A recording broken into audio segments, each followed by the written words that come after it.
Thank you, John. The candidates here are the two determined eligible by the state's Election Law Enforcement Commission. And here are the ground rules. The moderator and panelists will ask the questions. The editorial content of the questions has been determined by our editorial staff and has not been shared with any candidate. Each candidate will have 60 seconds to answer. Should the moderator allow follow-ups or rebuttals, responses will be limited to 30 seconds.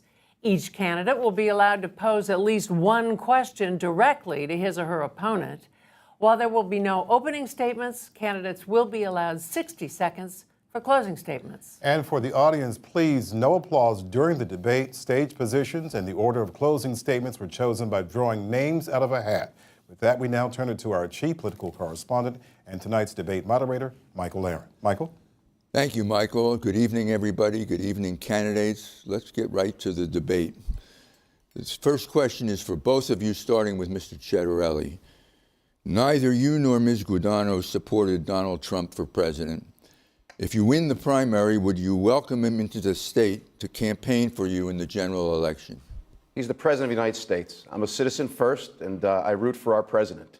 And if I think that if he can be of assistance, and if he thinks he can be of assistance, yes.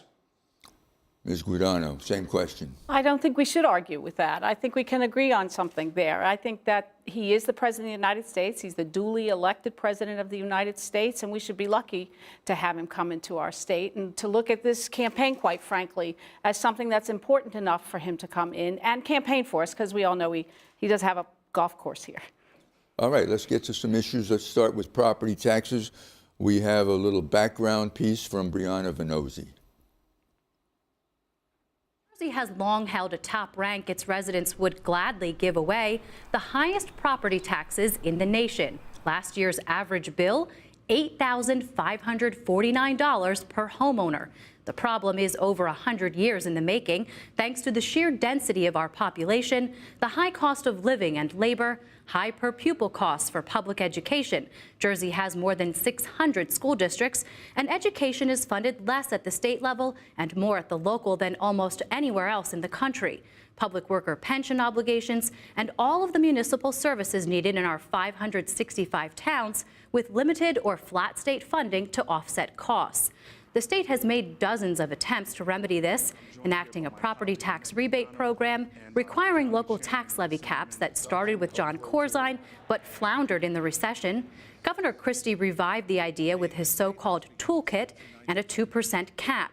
But some exemptions to that have actually led to slightly higher tax increases. All right, this question is for Ms. Guadagno. Your property tax circuit breaker plan would devote all the new growth in state revenue to capping people's school taxes. That's about $1 billion, according to the Office of Legislative Services and the Treasury Department. So you would devote no new revenues to the pension problem, to transportation, to the schools themselves, or higher ed, or anything else?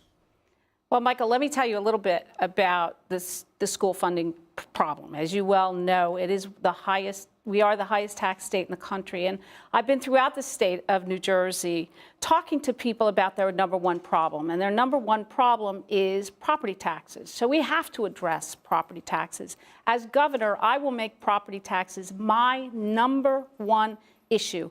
It might not be the most important issue in other people's minds, but it's certainly the most important issue on the minds of the people that I have talked to for the last 8 years. So the circuit breaker has 5 different buckets that will be used in order to pay for it. And I think it's important that you know that if you make it the number one priority of your campaign, to help the people who need the help the most, then you can find the $1 billion. Now, it's not just the only solution to property taxes, Michael. It's one solution. It's a fast solution. We need a second solution, and that's to change the school funding formula. Time, we'll get to that. Mr. Cettarelli, a related question for you. Do I get to do a rebuttal on that, Michael? This will be your opportunity for a rebuttal. It's related. In last week's debate, you criticized the circuit breaker plan as relying upon, quote, false savings and phantom revenues. Her plan assumes revenue growth of $1 billion year to year, According to OLS and Treasury, revenue does grow at about $1 billion a year now. I have a Treasury's report right here. 2018 revenues will continue to strengthen, it says. Would you still call them phantom revenues? Yes, with all due respect to that report, the Treasurer just testified this week before the legislature that we have another revenue shortfall in Trenton. And this is what I think makes the Lieutenant Governor's plan so irresponsible.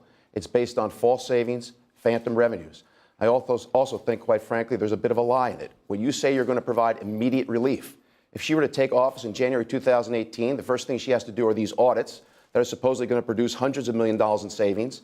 And then she needs these revenues to materialize to help pay for her plan. It's also discriminatory. If you're a school teacher married to a DPW worker that has $120,000 in combined income and property taxes of $8,500, you get no rebate. And the last thing is, the Treasurer also testified this week that the 2014 homestead property tax rebates that are supposed to go to disabled peoples and seniors are now being delayed until July. Because of the shortfall in revenues. It's an irresponsible plan. It's a promise that can't be kept. Ms. Guadagno, a 30-second reply. You know, I was at the Philadelphia Inquirer last week, and they asked me exactly the same question. I'll give you the same answer. We can do it if we have the will to do it. And we talked to Governor Kane about his audit of Trenton, and we talked to him about whether he thought we could find the $1 billion. Let me tell you this, to the people that are trying to put food on their table and make a decision about whether to pay their property taxes or keep a roof over their heads, I will find that $1 billion in any number of pots. Governor Kane said we could do it. I know we can do it because we have the will to do it and the need to do it. Go ahead, May 30 I say seconds. this? One of the things that disappointed me about the Lieutenant Governor's campaign, and that of the Democrats as well, any gubernatorial candidate that's talking about property tax relief without talking about reforming the school funding formula and the inequitable distribution of the $10 billion for K through 12 is either oblivious, disingenuous, or just doesn't want to do the heavy lifting. There is only one way to resolve property taxes in this state, and it's with a new, more equitable school funding formula. The next question is for you on school funding, but I just want to go back to my first question. Revenue growth would be eaten up by your circuit breaker plan. No new revenue for anything else? So, Michael, real quick, it's 5 different buckets, not just revenue growth. We talked about the audit. We talked about the revenue growth. We talked about the $2.5 billion we could save just by changing the health care benefits that went to the public sector unions. We talked about the $2 billion that we could find simply by not doing sick leave payouts. Those are just 4 possible buckets, and then revenue growth. And let me say it again. The most important thing is that we help the people who need the help most while we take all of the time it's going to take to fix the school funding formula. We don't have time to wait for those people who need the help now and then fix the school funding formula. All right, Mr. Chiarelli, here's the question on school funding. Your school funding plan would aim to move toward more equal funding throughout the state. That's right. No more underfunded and overfunded districts. Correct. Every district would have to pay at least 25% of its school costs out of the local property tax. Since Newark currently pays only 12% and Camden pays only 3%, doesn't that impose an enormous hardship on poverty-stricken cities? Michael, I've said from the very, very beginning, I will guarantee as governor, every student in this state gets a thorough and efficient, high-quality education. But we need a more equitable distribution. The reason I didn't support the governor's fair funding formula is because some communities are always going to need a little more help than others. But I say this, what's going on right now is flawed, unfair, and a violation of the Equal Benefit Clause of the state constitution that says no community is supposed to benefit at the expense of another. Jersey City has revitalized. Hoboken has revitalized. It is time for them to give up their overfunded amounts and send it to places like Parsippany, Bridgewater, Manville, Egg Harbor Township that are all underfunded. When a $400,000 house in Parsippany, Bridgewater, Egg Harbor Township pays more in property taxes than an $800,000 house in Jersey City, we've got a problem. When middle-class people in the suburbs have to pay through the nose to send their kids to pre-K, and people of means get to send their kids to pre-K for free in Hoboken, we've got an inequity of epic proportion and injustice. So property taxes would skyrocket in Newark and Camden? They would not skyrocket, but let me say this to you. There is no property tax crisis in Jersey City and in Hoboken. They are way below the $8,600 average because of the amount of school funding they've gotten. This adjustment aid that allows communities to keep all their state funding, no matter how much they revitalize, no form of government aid was ever meant to be a subsidy in perpetuity. It's a crutch until you can walk on your own 2 feet. I'm telling you that communities like Jersey City and Hoboken can now walk on their own 2 feet. Ms. Guadagno, what's wrong with his plan, if anything? Oh, I don't think there is anything the matter. I think we agree on the fact that the school funding plan has to be fixed. And the beautiful part about it is that Trenton is finally talking about it. Everybody understands that about 380 or so districts are overfunded. And everybody understands about 200 or so, and don't hold me to those exact numbers, are underfunded. And we should right-size those right away. That's not enough. And frankly, you know what? Governors could do it right away if they chose to. They could take the red pen out and fix that adjustment aid immediately, which is something I have said I will do immediately. And you're right, Jersey City is not the mud flat it was in 1983 because of all of the incentives and credits that we've given them. And we do have to right size because it's not fair to the children in Phillipsburg who are living in trailer parks and doing their high school work in trailer parks, while another group of students in Neptune Township have AstroTurf on their football fields and a state-of-the-art aquatic center. It does have to be fixed. It can be right-sized, but it's going to take a lot of time. And that's what the problem with it is. 30 What I have seconds. heard, and I say this, I get sworn in January 2018. My school funding reform plan is in the first-year budget, which takes effect on July 1st.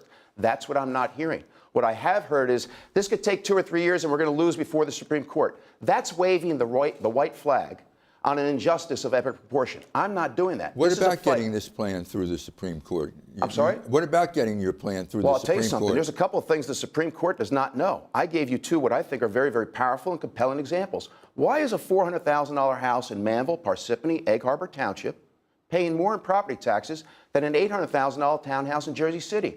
Why are middle-class people all throughout the suburbs paying through the nose for pre-K when people of means get it for free in Hoboken? The time has come, and these are things the Supreme Court does not know. And one last thing.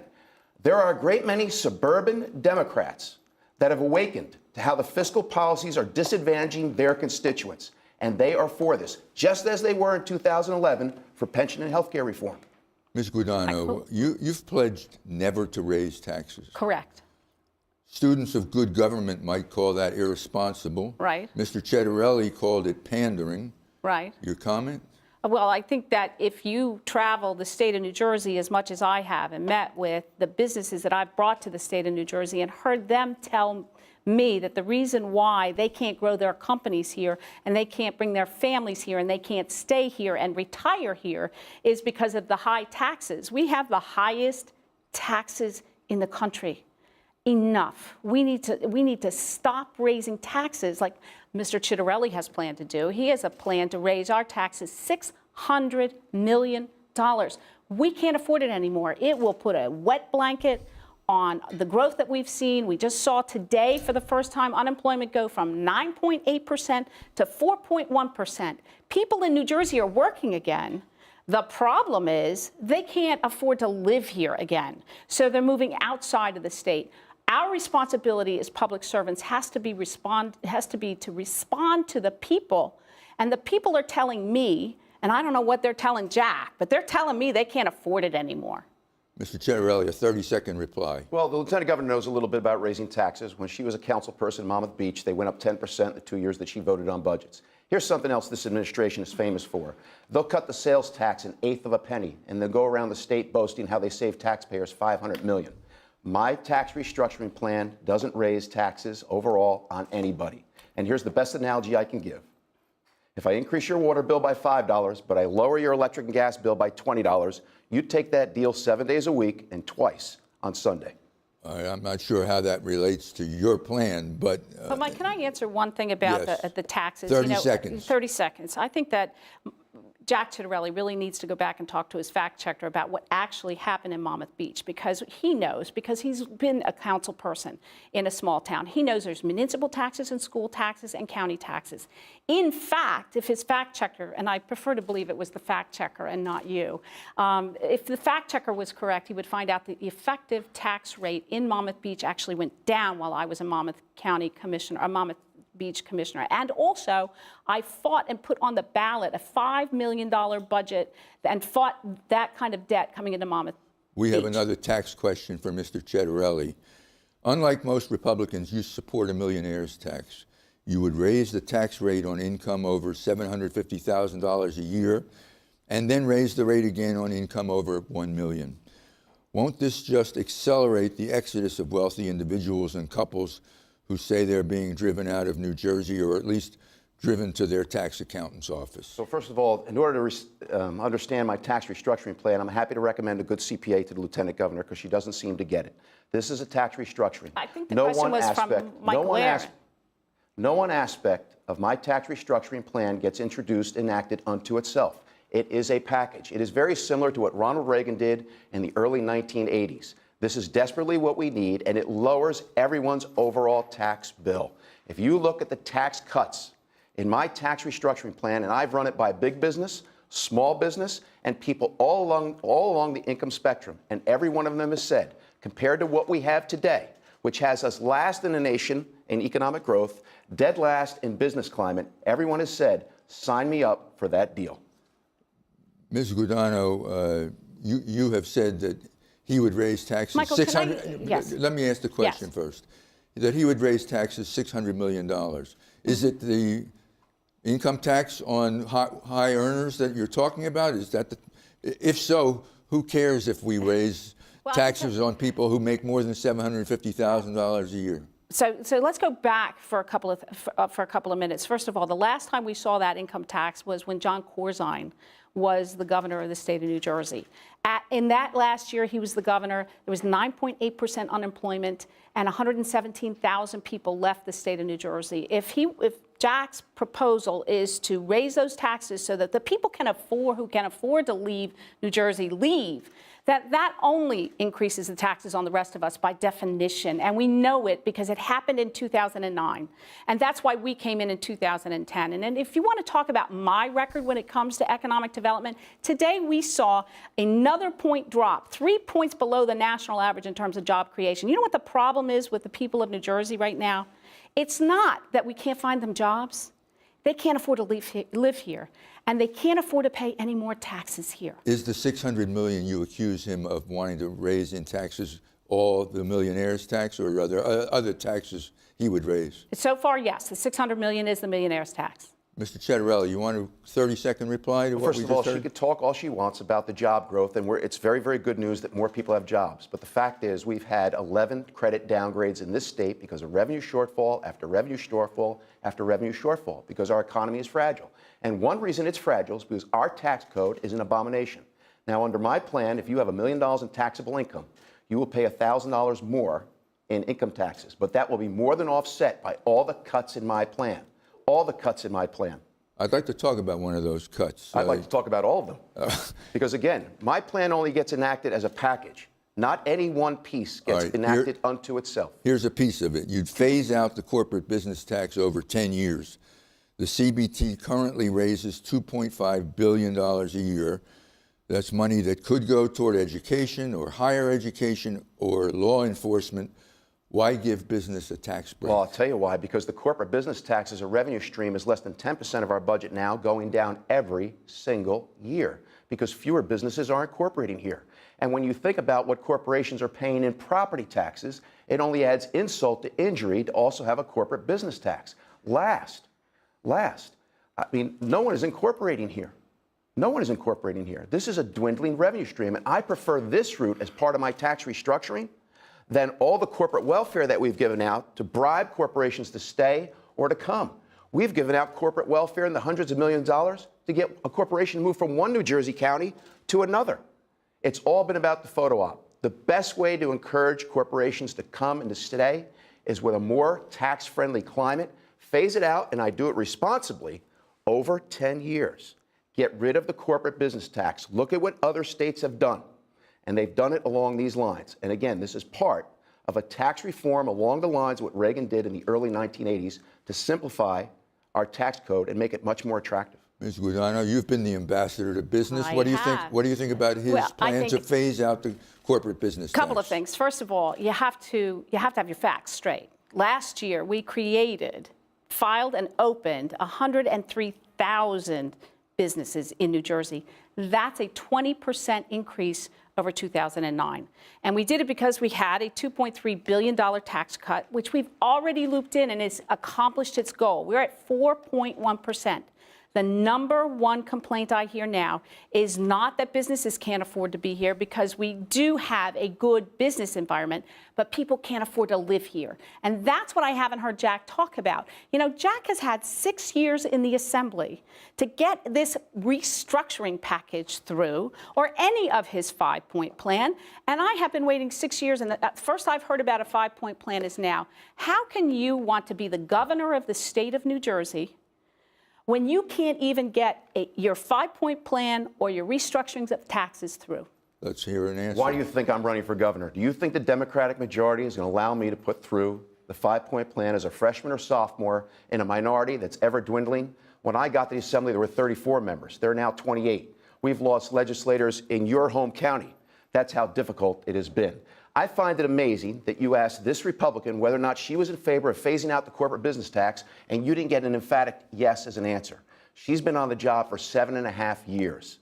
We've had 11 credit downgrades. Last year, we were last in economic growth, and we're currently last in the nation in terms of business climate. Let me give you a 30-second reply to We're that, last and then we move right, on. Right. We're last in the nation in terms of business climate, and anyone who you talk to at the Tax Foundation will tell you why. And that is because we have a high tax. We are the highest tax state in the country. And we're also just can't afford to have our businesses here any longer. I mean, the people that work in those businesses here any longer. And that's the crux of the problem. And, of course, the pension problem. We all know that many of the downgrades were the direct result of the pension, which is not at the point of your question. But I do want to say it one more time. Business is good. The facts bear me out. What's not good is the fact that people can't afford to live here anymore. All right. If I may, really quickly, 30 when the seconds. Lieutenant Governor cites those hundreds of thousands of businesses that are opening, they're not corporations. They're mom and pop shops, and that is good news. But big corporations are also the engines of job growth. And the way to make New Jersey more affordable is to have great paying jobs here. Now, listen, I'm a mom and pop shop on Main Street. I've got some great paying jobs, but not the kind of jobs that the Fortune 100 companies have to offer. We have fewer and fewer large companies staying in New Jersey and incorporating New Jersey. Let's move on. Let's move to transit.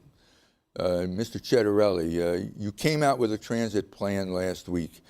We should spend, quote, every penny possible, you said, on New Jersey Transit. But you didn't call for any new money, just prioritizing.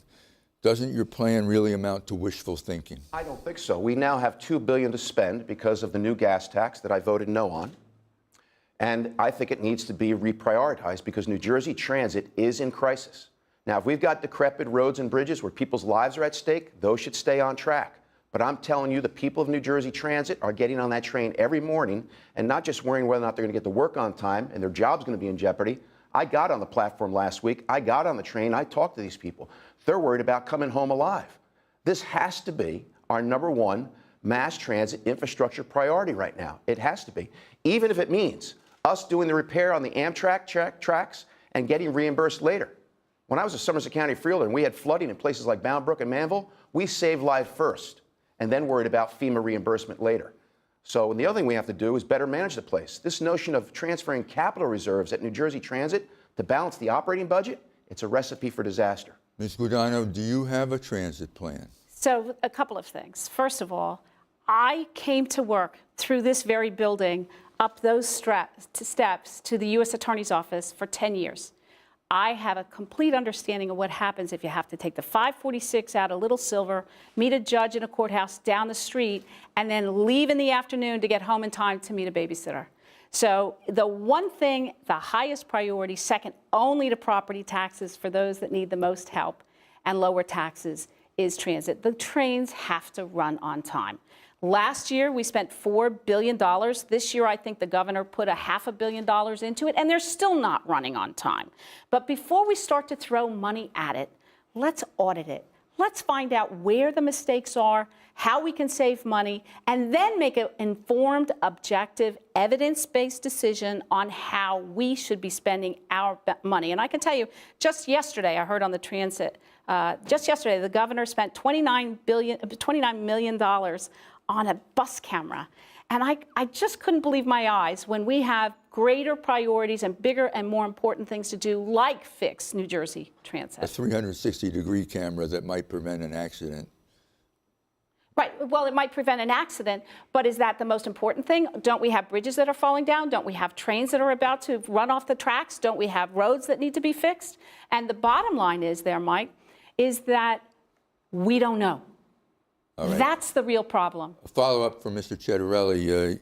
You also called for merging New Jersey Transit, the Department of Transportation, and the Motor Vehicle Commission. Why not throw in the Turnpike Authority? Well, listen, the Turnpike Authority, which takes care of the Garden State Parkway and the New Jersey Turnpike, do just fine. But that's not a bad idea. But first and foremost, let's combine New Jersey Transit, NJDOT, and motor vehicles and put them all under one roof. I think it makes it much more transparent, much more accountable, and I also like to see it become fiscally sustainable unto itself. Motor vehicles generates $1.5 billion a year in fees. Let's try to use that to take care of Transportation Trust Fund debt and make investment in the infrastructure. As an MBA CPA, entrepreneur, and chief executive officer, when I look at state government, I look at an entity desperately in need of reorganization. And it needs greater transparency and greater accountability. 30 seconds on merging those transit agencies. Which is exactly what I started out with in January. I said we have to sit down and audit every single agency, find out what their performance rate is, find out, objectively speaking, where we should merge or not merge, and where we can streamline or not streamline, take that savings and put it back into where we need it the most, which is in the school funding. All right, it's time for the candidate you wanted to make a point. 30 seconds. I just, the CPA and me, listen, nobody loves audits more than I do, but the Lieutenant Governor has been in charge of the Red Tape Commission for 7.5 years, and her answer to everything is an audit. And let her respond. All right, 30 that's seconds. Fine. So for the last 7 years, you're right, I've been in charge of the Red Tape Commission, and when I came into office, there were 7,800 pages of red tape in New Jersey, and today there's about 60% less, somewhere in the neighborhood of 27,000, and what you 2,700. What you should be worried about is somebody actually counted those pages. But let's set that aside for a minute. If you go back through and order a statewide audit, like I said Governor Kane did in 1983, we haven't done it since, not just of transit, not just of MVC, but of the entire state government. One, it can be done, and two, we can save money. It's time for candidate-to-candidate questions. Ms. Guadagno, do you have a question for Mr. Cettarelli? I do. Mr. Cettarelli? Jack? Governor, Kim? Jack, so $600 million in a millionaire's tax. You voted and recommended that we extend the sales tax. You voted against creating jobs in the form of helping small businesses and manufacturing. And we are the most taxed state in the country. Can you just tell the voters in New Jersey why you have this tax your way out of the problem mentality? She knows that that's a misrepresentation of my tax restructuring plan. And quite frankly, the things that you've been saying on your flyers are blatant lies with regards to my votes on certain bills, and you know that. In fact, there's been a great many legislators that voted as I did on the bills that she cites on her flyers, and she has endorsed those candidates for office. So I just find it very, very hypocritical.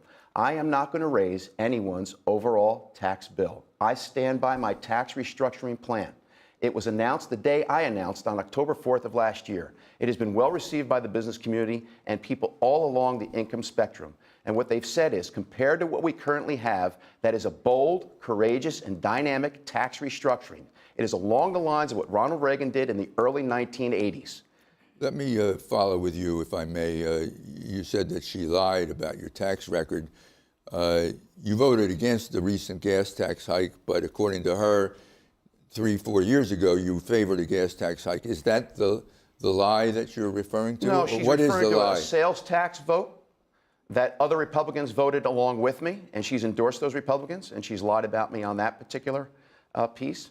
And there's a couple of things on the flyer. But the gas tax, too, has been a total misrepresentation. In fact, she's endorsed Republican candidates that had the exact same position I had when I got to the legislature in 2012. She didn't speak up on the gas tax until after the raging debate had ended. In fact, she had an opportunity to veto the gas tax, acting as the governor. 30-second reply. So let me get this straight, Jack. When the governor leaves the state of New Jersey, you want the lieutenant governor of the state of New Jersey to tip down the hall, pull off the desk a document and veto it. Is that what you're asking? Are you saying you never vetoed? Are you saying that you never vetoed a single bill as acting governor? I have vetoed one bill. I have vetoed you one have bill. vetoed bills. But I have vetoed one bill, and I have never walked down the hall and taken a piece of legislation off the governor's desk. That is not what the Constitution intended. And I believe when you start to talk like that, Jack, it really does cross the line. All right, but if you want to know where my citations are to what I put on my literature, I'm happy to tweet it out. I'm sure somebody is doing it right now. Let's move on. The fact is that other Republican legislators voted as I did on even a mailer you sent out this week Other on bills, and Republican she has legislators endorsed are not those running Republican for legislators. governor. One at a time where people can't hear you. Mr. Chettarelli, a question for Ms. Guadagno. Yes, you've come out in support of New Jersey joining RGGI, which means that there would be a carbon tax through the cap and trade policy. Diane Allen, a senator from South Jersey, has come out and said how disastrous this would be for the New Jersey economy because of how it would increase electrical rates through increased taxes. So when you talk about Chettarelli raising $600 million in taxes, I just wonder how it doesn't apply to your policy positions on something like RGGI and cap and trade. Look, this is what we have to do when it comes to our environment. First, we have to admit that we have a climate problem. I worked on Sandy, Jonas, Irene, 17 different snowstorms, and I know one thing for sure. I know that we are having climate change. I am not a climate denier and never will be. But we have to do something to respond to what's going on in this world, and that's what we're doing. We need to have a diversified package of responses to what's going on in our climate. If you live at the Jersey Shore like I do, and you saw your neighbors on both sides of you wiped out, you would know that we need to have a diversified response. It's clean water, clean air, clean streets, jobs, renewables, and actually all of this will create innovation and create new jobs for the state of New Jersey. There's no one size fits all. It has to be a joint effort with everyone participating in making sure New Jersey has a good quality of life for all of our children. Mr. Chettarelli, let me give you a 30-second reply. Yes, I mean, so this is very hypocritical. She's allowed to go out and take one little piece of my giant tax restructuring plan and say that I'm raising taxes $600 million on all New Jerseyans. She knows that's a lie, but she's now advocating for cap and trade carbon tax to raise our electrical rates because of a new tax on electricity. More than 50% of our electricity in this state is generated by nuclear generation that is zero carbon emissions. And we're celebrating all the natural gas that is much cleaner than coal or oil ever was. It is not the time for what it is that she's suggesting, and it puts us at a competitive disadvantage to Pennsylvania, economically speaking. All right, let's stop there. It's time for a social media question. Let's go to John Mooney of NJ Spotlight, who's in our digital newsroom. John? Hi, Michael. Yeah, we received a lot of questions from readers over the course of a couple of weeks, so more than 100 even before these debates started. And a big issue for a lot of them was women's health issues, and specifically around Planned Parenthood. Governor Christie has cut more than $7.5 million a year from the state budget in each of his budgets. And there's obviously been a lot of debates and controversy around that. And we got a lot of versions of this question. But I spoke to one reader, Amora Nelson of Bloomfield, a 42-year-old, who spoke at length about how important this is and talked about how Planned Parenthood is serving a lot of our neediest citizens. And she really called it a social justice issue. And she had a question in quite simple terms to both candidates, and I'll quote it: "If elected as governor, will you fully restore funding to Planned Parenthood?" Let's start with Ms. Guadagno. So let's get started with what the issue really is, and that is abortion. I adopted a child, and there's no better day in your life. If you have a gotcha day, if you're an adopted parent, you know what the gotcha day is. That's the day you bring home your son or your daughter for the first time. And then a year or two later, if you're lucky, you get to adopt that child. And you'll never forget the wonderful part of adopting a child and bringing a child home with you. As a woman, I am not in favor of abortions, but I am pro-choice. Now, how does that work? How does that work? That works. I don't believe government has a place in my home. I don't believe government has a role in what I do with my body. I believe that you have to stay out of the way and stay out of the home. Let the doctor make the decision, let the woman make the decision. But when it comes to Planned Parenthood, look, private entities should not be funded with taxpayer money. Abortions should not be funded with taxpayer money. If anybody can show me that abortions are not being funded with taxpayer money through Planned Parenthood We'll make an effort, and we'll take a look at it. But this administration has actually taken that money and put it towards federally qualified health care centers so women get wraparound services and all of the services that they need. Got to stop you there. Mr. Cettarelli, 60 seconds. Would you restore the Planned Parenthood The great cut? challenge of the day at all levels of government is that we have more challenges than we have resources. And so the question then becomes, how do we spend our resources to take care of the most vulnerable populations in the community? And certainly women's health is extremely important, as there are disparities in health care amongst minorities. So we'll need to do a reprioritization to see how our money is going to be spent. I will tell you that since the time that Planned Parenthood arrived on the scene, there have been a number of other very, very urgent matters that have arisen in the community. When I think about homeless veterans, beds for drug addicts, and the lack of mental health services in the community, we are at peak demand right now for mental health services. We can't meet it. We've got drug addicts that don't have beds that they can be treated in. We've got homeless veterans everywhere. So the next governor has to do a total reprioritization, I think, of the entire discretionary spend and decide how best to deploy that money to meet the most urgent needs in the community. So neither of you will commit funding to Planned Michael, Parenthood here tonight. Michael, but what I will say is that 30 seconds. What I will say is that I would never put a woman's health behind, even my son is in the Air Force, so I'm a military mom. I know how important it is to provide services to veterans, but I would never go back and rank the health of a woman. I just wouldn't do that, as Jack has suggested. I just think that's completely inappropriate. Our duty as a government is to protect the people who need the most protection. And when you say, oh, I'm going to go back and prioritize, and that the homeless veterans, look, I've been working with veterans for years. They're very, very important to me as a personal matter. But a woman's health, that's priority number one. Time, 30-second rebuttal. Everyone's health is equally important. So for her to suggest that what I was doing was ranking, she's not facing facts. We've got a number of crises in the community. It's not just women's health. It's healthcare disparities in minorities. It's homeless veterans. It's not having enough beds for drug-addicted people. And it's also not having enough mental health services. We're at peak demand right now for mental health. Somerset County, where I was a freeholder, we have the only community mental health center in the state that's subsidized by county government. So. Okay, thank you both. We're going to move on to marijuana. And for a little background, we turn to Rhonda Schaffler. A report by New Jersey Policy Perspective and supporters of marijuana legalization say the state could gain $300 million a year in sales tax revenue by legalizing the drug, assuming a 25% sales tax rate.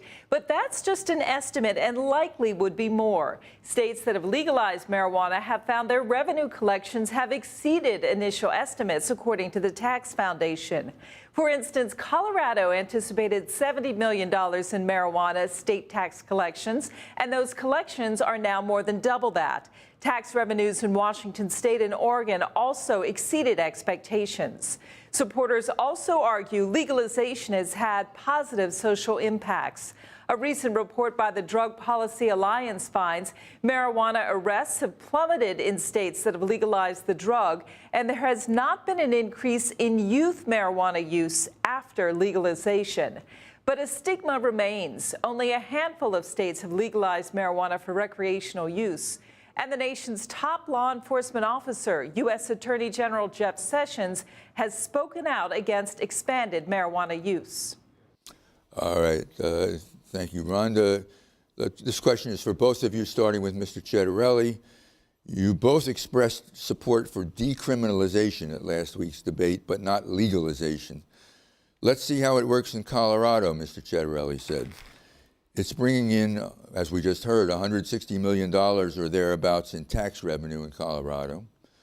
What's your position on legalizing it next year should you become governor? So yes, we have revenue shortfalls in Trenton, but I'm not going to use revenue enhancers as the reason for anything new that we're going to adopt if I don't think it's in the best interest of public policy, health care in the state. I'm just not going to do that. I think that's a very, very slippery slope, quite frankly, when we start saying if you do this, do that, because of the amount of revenue it's going to produce. I think we should decriminalize marijuana. The question then becomes what is recreational use possession? Senator Scutari introduced a bill this week that said 50 grams is recreational use possession. I'm not a pot smoker, but that sounds like an awful lot of pot to me. I think we need to have discussion as to what recreational use possession is. With regard to outright legalization, we don't have to be a vanguard here. We don't have to be an early adopter. Let's see how things go in Colorado. We could take a wait-and-see approach and see how things go. But decriminalization, yes, but not without a thorough discussion as to what a recreational use possession is. Ms. Guadagno?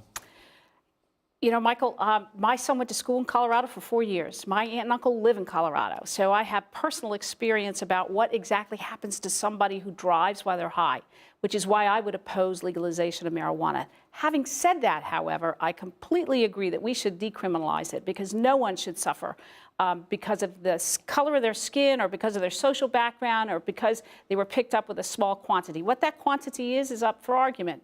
And the third thing is that I agree that we should have medical marijuana. Medical marijuana, we should streamline, and we should add. Last week, I think the governor signed a bill that added additional injuries that could be covered by medical marijuana. We need to streamline it. We make it easier for people that have doctor's notes to get it, and we need to provide it to children who need it most too. That's on medical marijuana. Maybe that's a source of income. But let me tell you, legalizing marijuana, especially after the Attorney General came out and said that he was going to criminalize it or to start to enforce those crimes, is just putting all of New Jersey at risk. All right, let's move on to a question from our audience. David Cruz is out on the concourse here with a question from somebody in the audience. David. Thanks, Michael. We are here with Peter Shanuda, who is representing. I'm the chair of the TCNJ College Republicans. All right, and Peter's question is for both candidates. I'm a firm believer that elected officials should honor and enforce all law, regardless of whether or not they personally agree with them. What will you do to end sanctuary cities here in New Jersey, which explicitly disregards federal immigration law? Thank you, David. It was a little hard to hear the question here in the studio, so I'm going to repeat it. Peter Shanuda of the College of New Jersey Republicans, chairman, says, quote, I'm a firm believer that elected officials should honor and enforce all laws regardless of whether or not they personally agree with them. What will you do to end sanctuary cities here in New Jersey, which explicitly disregard federal immigration law? Ms. Guadagno. Well, first, by way of background, I'm a federal prosecutor. I was a state prosecutor. I was a sheriff of Monmouth County. I have a pretty good idea of what happens if law enforcement butts heads with other members of law enforcement. I am absolutely opposed to sanctuary cities on any level for any reason. It simply doesn't accomplish its goals. It's confusing, it's conflicting, and it puts our law enforcement officers at risk. And to me, that's a serious concern. What we need to do instead is do what I do already and sit down with all of the faith-based groups, sit down with all of these groups and talk to them and get a relationship with them and let them know, based on my law enforcement background, let them know that we care about what they're doing and we care about how they're being handled and that we shouldn't have, quite frankly, families torn apart as the result of some enforcement actions. Are you saying you would pass a law that would withdraw sanctuary city status from the dozen or so municipalities that have declared themselves sanctuary cities? Well, right now, I don't think that the declaration of a sanctuary city has any impact whatsoever. It's not going to stop a law enforcement officer from going in and conducting an illegal immigration sweep. That's just not how the system works and never has. So pass a law? No, I would look at the law. The legislature would have to pass a law. The legislature, Jack, right now, you could pass a law to stop sanctuary cities, or at least propose one if it's such a problem. What I would do is work very closely with our congressional aides, our county, our state, our local law enforcement agencies to make sure that we solve this problem together in a thoughtful way, because it is a problem. Mr. Cettarelli, your thoughts on this? You're right. I could introduce a law, but in 7.5 years, it'd be nice if you would introduce one once in a while. I think this is the worst possible policy at the worst possible time. We have an illegal immigration issue in this country, and I think actually declaring yourself a sanctuary city actually encourages illegal immigration. If you're thinking about crossing the border illegally into this country, you might say to yourself, where shall I go? Well, you know, up in New Jersey, they've got these 13 communities that declared themselves sanctuary cities. We may not even, if charged with a felony or drunken driving, they may not begin the deportation process by the federal authorities. Let's go there. And this notion of the Democrats introducing a bill that if the president withheld federal funding from these 13 towns, that the state of New Jersey is going to reimburse them? I have two questions. First, where do you get that money? And second of all, is that fair to the other 552 towns? So yes, I would sit down with the Attorney General and say, what laws can we pass to deny communities from declaring themselves this? And if we don't have legal leverage through legislation, I will sit down with the elected officials in those communities and say, don't do this. It's not in our best interest. Okay, let's move on. This question is for Ms. Guadagno. You've called for an elected Attorney General. Under the Constitution of 1947, the governor appoints the Attorney General, a system that some legal observers would say has worked very well. Are you saying that appointed attorneys general cannot function with true independence? Well, Michael, 43 other states have an elected attorney general. And the issue has arisen time and time again about the independence of our attorney general. So my suggestion is, and if I become the governor, I will propose that we elect an attorney general, because right now, the people respond, that the attorney general answers to the governor or to the politicians. I prefer to have the attorney general respond to the people. And we can craft a piece of legislation that takes the politics out of it. It's a drafting problem. And the drafting could go like this: only one term, or you can't be a Republican or a declared Democrat, or you can't ever run for governor again. It's a crafting problem. If 43 other states do it, and people need confidence that Trenton is going to represent them again, then I think that an independent attorney general is one of the ways we restore our trust in our government. Mr. Cettarelli? If the independence of the attorney general is called into question, quite frankly, I think that says more about the governor than it does about the attorney general. I can't think of a worse idea. This is right up there with Reggie and windmills off the Jersey Shore. Let me be partisan for a second. In a state in which Democrats outnumber Republicans by 800,000, I can't think of a worse idea.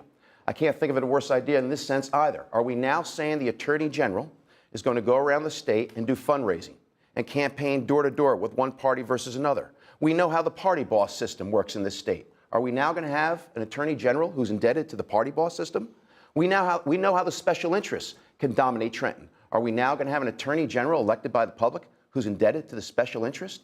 And if you think having a directly elected Attorney General is a panacea, take a close look at what's happened in Pennsylvania over and over again. Let me get a 30-second reply to that. An Attorney General who has to solicit funds, who has to make deals with special interests and bosses is what Mr. Cettarelli says. Right, I understand what the problem is. Believe me, I've been a federal prosecutor, I've been a state prosecutor, I've been the sheriff. I understand exactly what the problem is. And states all over this country do it on a regular basis. 43 of them have been doing it for years. That only leaves 7. That makes New Jersey an outlier yet again. If I have to choose between politicizing the Attorney General's office by having an appointed by a politician Attorney General, or someone appointed by the people of New Jersey, I pick the people of New Jersey every time. You want a 30-second reply? I find Go this ahead. amazing. If she's elected governor, what she's saying is that she can't be entrusted to pick an AG who's beyond reproach, who, by the way, according to our state constitution, is vetted and approved through Senate confirmation. The democratic process is in place, with the legislature being an equal branch of our government. What we have here in New Jersey works. All right, let's move to gun laws, and we have a little background on that from Brenda Flanagan. For decades, New Jersey's gun control debate lined up Second Amendment diehards against vocal firearm foes. Jersey's enacted some of the nation's toughest gun laws. Getting a permit to carry here requires police and judicial approval. And New Jersey's one of only 10 states that refuses to recognize concealed carry permits issued by other states. That's caused people like Shaneen Allen, who own guns legally out of state, to get caught in jurisdictional crossfire and arrested by police in New Jersey for unwittingly transporting their firearms here.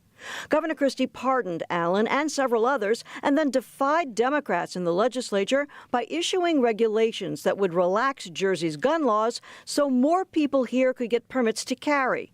Applicants would no longer have to show a specific threat had been made against them, just a serious threat, in order to prove a justifiable need for a carry permit. Democrats have sued the governor over that rules change and argue his position on gun control shifted right when he decided to run for president.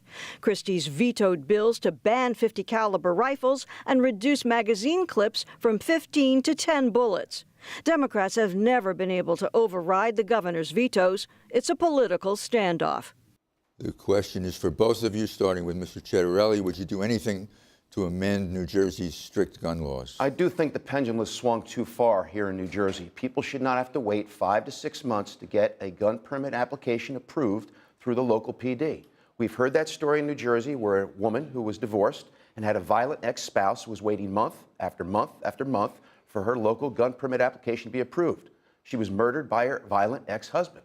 We've heard the story of people coming through the state who are law-abiding gun owners in, for example, Pennsylvania, and we put the mother of 2 behind bars. There's a number of different things we've done in New Jersey. The pendulum has swung too far. The Second Amendment is the Second Amendment is the Second Amendment. I will take a reasonable approach to making sure the Second Amendment is observed. Ms. Guadagno? Yeah, I am, of course, in fully favor of the Second Amendment. I'm a sheriff. I used to carry a .45 Smith & Wesson. My son has a gun as a resident of Oklahoma. So I understand the differences between what you're talking about and what we need to do. And quite frankly, I think we need to take another look at our concealed carry laws. There's been far too many pardons when it comes to the Second Amendment. Clearly, there's something the matter with the law. I agree it does take too long to get a license, which is why I've been working very closely with the New Jersey State Police to make sure we streamline it and get some of the applications that we have that are available across this country to people to be sure that if they are entitled to a permit, they get your permit. They get it right away. 30-second reply. You're criticizing Governor Christie for pardoning people who came with concealed carry. No, I'm sorry, weapons? I was not clear. I'm saying that clearly the number of different pardons by the governor of people who were traveling simply through New Jersey, not just the woman whose example was in the clip, but also a Marine who was on his way to a recruiting office, was picked up for conceal and carry and had to be pardoned. That shows you that there's a problem that we need to deal with here in New Jersey. And we do have the 3rd strictest gun laws in the country. So I think we can still amend our gun laws to provide for those types of situations where those people are quite frankly, wrongly arrested. Okay, I'm sorry I misunderstood you on that. Let's move on. Ms. Guadagno, it could be said that Governor Christie plucked you out of obscurity and made you his second in command. And yet there's no mention of him on your website, and you never mentioned him when you announced your candidacy in Keansburg in January. Why is that? Well, first of all, I'm running for governor. The governor's not. So I thought it was important for me to run on my record, something I haven't seen Jack talk about in terms of his record, talk about his record over the last 45 minutes or so. But I'm happy to talk about my record as a job creator, and that's what you see on my website. What I want to do when I become the governor, I have fundamental differences with the governor of the state of New Jersey, which you've just begun to see, starting with the gas tax, moving to the $300 million renovation of the State House, just to name 2. The ballot question I was out vocally on and spent a lot of money and a lot of time on to make sure that people knew what the problems were with the ballot question itself. So what we're doing in this campaign is focusing on what I would do as governor, not what's been done in the past. Campaigns are about looking forward, and my campaign is about making New Jersey affordable for everyone, beginning with the people that need the most help now. And that has to start with no new taxes. Mr. Cettarelli, you want a 30-second rebuttal? I do. And first and foremost, just ask a personal favor. The lieutenant governor is famous for taking credit for job creation. And I got to tell you, business owners, and particularly small business owners, loathe that. Politicians create an environment in which people want to create jobs. Politicians do not create jobs. I create jobs. People on Main Street create jobs. Listen, I've said all along, the reason I got into this race is because we need to move beyond the Christie-Guadagno era. The only way we win in November is with a new message, a new messenger, and a new direction. And I'm not just talking about our policies. I'm talking about our politics. All right, this question is to both of you. It goes first to Ms. Guadagno. You opposed the 23-cent hike in the gasoline tax that's now funding the Transportation Trust Fund for the next 8 years. That's $16 billion for roads, bridges, and mass transit that will be matched by the federal government for a total of $32 billion over 8 years. If you're elected, will you try to repeal the gas tax hike? I will not try to repeal the gas tax, but let me tell you what I will repeal. I think we're already spending the money. I think the governor has already put $400 million out on the street, and he's already begun to spend it. So I don't think you can go backwards at this point. But what I do think you can do is take the politics out of it. Eliminate the panel of four. Most people, when they looked at that legislation, didn't understand that 4 people in New Jersey make the decision as to where $2 billion a year of your tax money goes. And that's where we've made the huge mistake. I call it the panel of politics, or the 4 horsemen of the apocalypse. We need to be objective about what gets done with our transportation trust fund, and we need to make evidence-based decisions about where that money is spent, starting with today. 2 quick follow-ups for you. How would you have funded the transportation trust fund if not a gas tax hike? Well, I tell you right now, what I would do is first audit everything that's going on. And the first question I would ask people is, the year that we started talking about the 23-cent gas tax was the year that also a report came out that said we were spending 12 times as much money per linear mile to pave a road in New Jersey than any place else. True or not, Michael? The people of New Jersey have a right to know whether it's true or not before people vote on a gas tax that raises taxes to 23 cents. All right, another quick follow, and I'll get to you, Mr. Chitterelli. This panel of 4 that you keep criticizing, they're appointed by elected officials, the governor, the Senate president, the Assembly Speaker, and the DOT commissioner, Right. who should be deciding where the money goes. It's very simple. It should be decided on an evidence-based decision. So find me engineers, find me objective planners, and let's go back down and do it the way anybody would do. Do it the way you do it in small towns. Sit down and talk about which roads need to be done and what condition are they in. What bridges need to be done. Do we need a $1 billion light rail line in South Jersey? If we don't, then why are we already talking about it? Take that panel out of it, use objective-based evidence, and then make a decision as to how we fund our roads and all of our other transportation. Mr. Chitterelli, you voted against the gas tax hike in the Assembly. Your opponent says it was because you were going to run for governor. Would you repeal it if you become governor? Yes, and I'll tell you how. And then we'll follow it up with my tax restructuring plan. But I need to tell you, she did not oppose the gas tax. She pandered on the gas tax. You just asked her how she would have funded the Transportation Trust Fund. And this pains me. This is the typical politician without demonstrating any leadership to solve our problems. So here's what I did when I got to the legislature in January 2012. I put my neck on the line because you could see this iceberg. In July 2016, there was an iceberg sitting out there. You could see it 4.5 years in advance. This administration said there was no crisis. No crisis.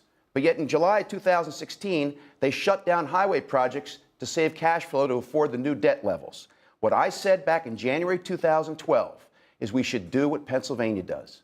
Index it for inflation. Let it go up 1 to 2 pennies a year to avert a 23-cent increase, 170% increase overnight. Now listen, I'm not saying this to be immodest. That's what people expect of me as a leader.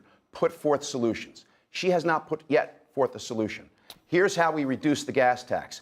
Get rid of this 1/8 of a penny decrease in the sales tax, which saves the people sitting in your audience tonight about $17 a year. Time. Let's move on. State House. So wait, Jack, just 2 seconds. Michael, you 2 want seconds. 30 seconds? Just 2 seconds. I just want to say a couple of things. Just because you have $2 billion to spend a year doesn't mean you spend $2 billion a year. We don't know how much we're going to spend, if anything, until we do an objective, evidence-based decision about what needs to be done and in what order. And that's what has to be done with the Transportation Trust Fund. The second thing is that when we do the Transportation Trust Fund, we have to include into it not just roads and bridges. We have to include infrastructure, both above the ground and below the ground.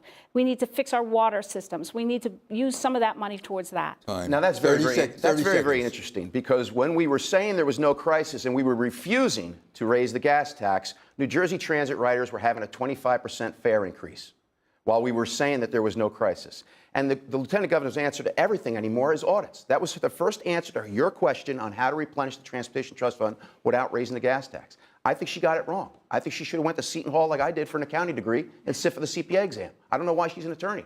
Audits is the answers to everything. Let's stop there. Let's move on to State House renovation. The question begins with Ms. Guadagno. You've been a critic of Governor Christie's State House renovation plan, saying it's too expensive at $300 million and that it's not the Palace of Versailles. The governor recently said on the radio, quote, "It's an unsafe building. We have people in there all the time. We have fourth grade kids in there every week. There is no modern fire suppression," end quote. If you become governor, would you cancel the project? So fast to make your head spin, Michael. I'm glad that Jack Chittarelli finally came to the table and joined the lawsuit. It's a day late, the dollar short. I wish you had been. I wish that someone had done that years ago.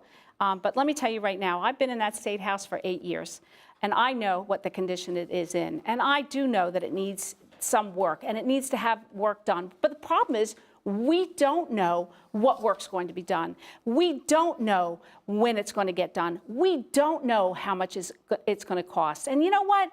We should have an audit. I'm not going to apologize to anyone for letting the taxpayers of New Jersey understand where their money's going. Now, Jack might have been a CPA at one time, but clearly the license has lapsed, because I'm talking about a performance audit. I'm not talking about an audit to make sure the checks add up with the dollars. I'm talking about sitting down, finding out what these people do, and finding out whether it's worth it. And the same thing had to have happened at the State House, which is what is not happening now. The record shows I spoke out against this hastily called renovation prior to the Lieutenant Governor. And what I said from the very beginning, the building is unsafe. Nobody deserves to work in unsafe conditions. And know this, thousands of children visit that State House every single year.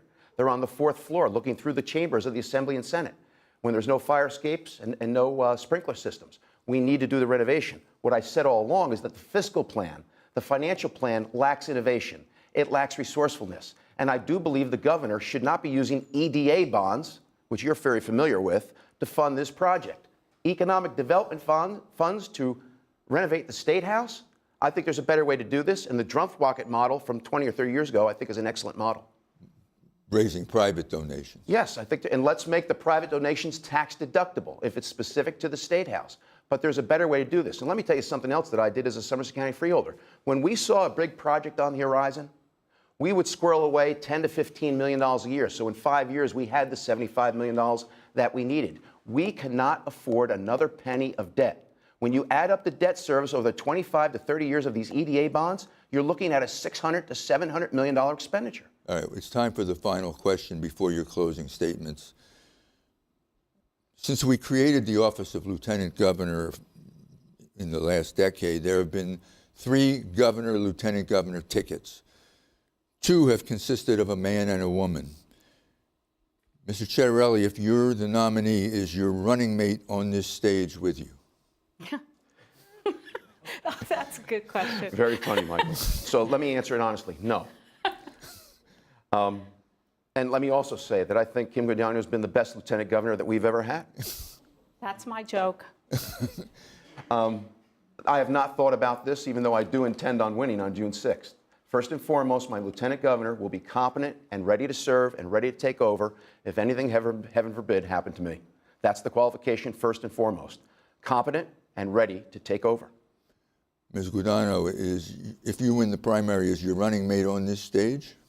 That I haven't made a decision about. What I want to do is pick a partner, someone who will join with me and go with me to attack the most important issue in the state of New Jersey today, which, as you already know, because I've said it so many different times, is helping the people who need the help the most, which is the circuit breaker, and then fix the school funding formula.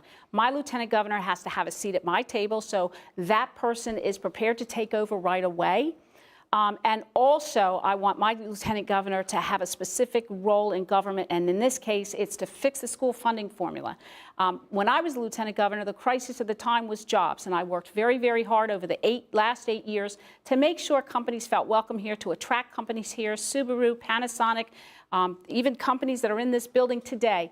They don't come here unless it's objectively reasonable. In other words, the numbers work for them to come here, and people reach out to them. Let me tell you, the one thing I have learned learned about job creation over the last 8 years, that is, it takes a lot of hard work and it takes a lot of interaction with the government. That's what businesses need. That's what businesses call for. I'm sorry Jack hasn't noticed it, but that's because he doesn't know how to create jobs and how to encourage job creation in the state of New Jersey like I do. We have to move on. Well, you want 30 seconds? Go ahead. Yes, I've been in the private sector full-time for 30 years, the last 20 as a business owner. I've created good-paying jobs with benefits. And again, business owners loathe when politicians are out there taking credit for creating jobs. All right, it's time for closing statements. We drew lots earlier. Ms. Guadagno, you go first. I'd like to talk to the people in New Jersey right now, people who are finding hard to make ends meet, people who are sitting at their dinner table saying, I have to choose between keeping a roof over my head or making my property tax payment. Those are the people I need to talk to today, because you have a very clear choice in 18 days now. A choice between higher taxes, more bureaucracy, a longer wait for help, or hiring me to be your next governor. I am going to help the people who need the most help now. I'm going to fix the school funding formula. I'm going to not raise the taxes on the most taxed people in the state of New Jersey. And I am the only candidate who has made that promise, not only in this room on this stage, but in this entire race. The people of New Jersey simply can't afford it anymore. We can do better. I'm going to fight for you. I need you to fight for me by going to the polls on June 6th. Thank you. Mr. Cettarelli. The only way Republicans win this November is with a new message, a new messenger, and a new direction. I'm Jack Cettarelli. I'm a married father of 4. I'm a grandson of immigrants, and I'm a lifelong resident of this state. I'm an MBA CPA, an entrepreneur, and a business owner, twice over. I have created jobs, and I've met the payroll. I'm running for governor because I have a plan, a very, very specific plan to turn this state around. And it's exactly what the people deserve, some specifics on how to turn this state around. The plan fixes our economy. It lowers property taxes, and it creates jobs. We need leadership desperately in this state. Leadership marked by a command of the issues, vision, and courage. In these respects, Lieutenant Governor and I are very, very different. We're different in a few other respects as well. I have a plan, she doesn't, and I can beat Phil Murphy. Republicans have a choice. 7+ years that have tried but failed, or in a completely new direction for our state and our party. I'm Jack Cettarelli, and I'm asking for your consideration. And on June 6th, I'm asking for the vote of Republicans. Thank you both for a very good debate. I want to thank each of you, thank our partner, NJ Spotlight, thank the New Jersey Election Law Enforcement Commission, thank you all at home for watching, and thank this audience behind me on the concourse, which can now applaud if you choose to. And the primary is June 6th, and we'll have robust coverage here on NJTV News.